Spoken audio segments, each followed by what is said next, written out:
Welcome back. We are covering 25 perks to consider when joining a new company. Number 17 is supplemental insurance. And before we get, don't twerk for your perk. Before we get going, though, if you wouldn't mind doing me a huge favor, if you've been back multiple times, maybe it's time to just subscribe so you don't have to search for it. Greatly also appreciate it if you do.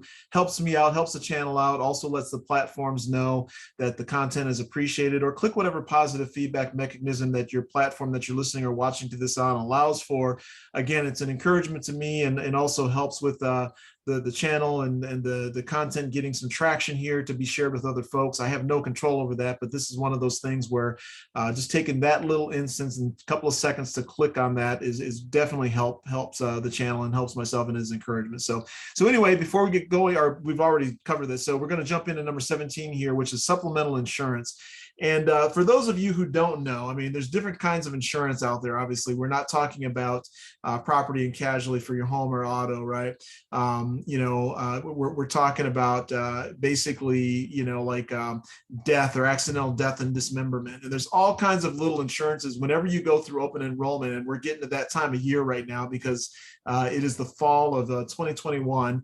But there's all kinds of accidental death and dismemberment or supplemental insurances that are available to you, right? And so you need to read through all of those when you're going through open enrollment, because some of them cost you money and some of them are absolutely free, right? There's group, life insurance that will give you, maybe 200% of your annual salary, right? That, if you sign up for those, you got to read through them all and just kind of look at the end of your open enrollment when you sign up for it, what all those fees are. Now, I always take advantage of all the ones that are free. Until recently, though, I have not. I've typically have always signed up for a lot of those.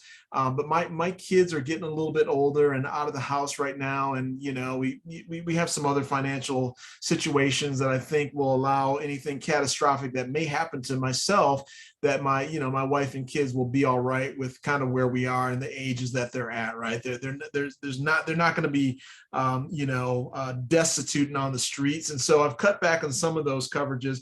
Some of the other coverages, though, when my kids were all young and in playing sports in school, having 4 kids that were playing sports, I signed up for some of those supplemental insurances. My daughter broke her arm one time. My son broke his arm, riding one of those, not skateboards, but anyway, quick stitch or whatever the little thing is that he fell and broke his wrist and missed some basketball camps. And my daughter broke her arm on a swing.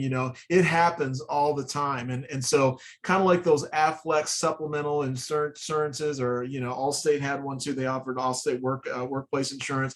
Similar type of thing, right? Where if you have to go to a hospital, you get some deductible that they pay you back on and pay you cash to help out with some of those, especially in with healthcare being so precarious in terms of what's offered, or if you have just basically catastrophic coverage, maybe it's worth it to offset that with some of those supplemental insurances as well. So read through what the offerings are, look at the price, because again, at the end of the day, if you sign up for everything, you could be putting yourself at a disadvantage by not maximizing your 401k. And I've actually changed my whole strategy in terms of 401ks as well. I'm basically, investing directly into crypto these days. And again, that's just my personal, it's not financial advice either, but I think that 401ks and the whole fiat system is in a precarious place right now. So I've taken a different strategy to round out my portfolio in terms of what I have. So, but anyway, not financial advice by any stretch, but again,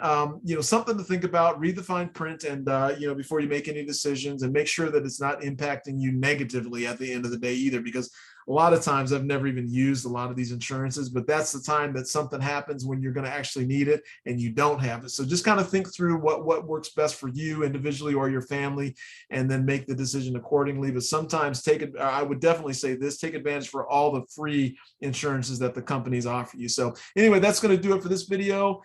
We will do me a favor again, click the positive feedback mechanism on whatever platform you happen to be listening to this on. I greatly appreciate it. And we will talk to you at the next video.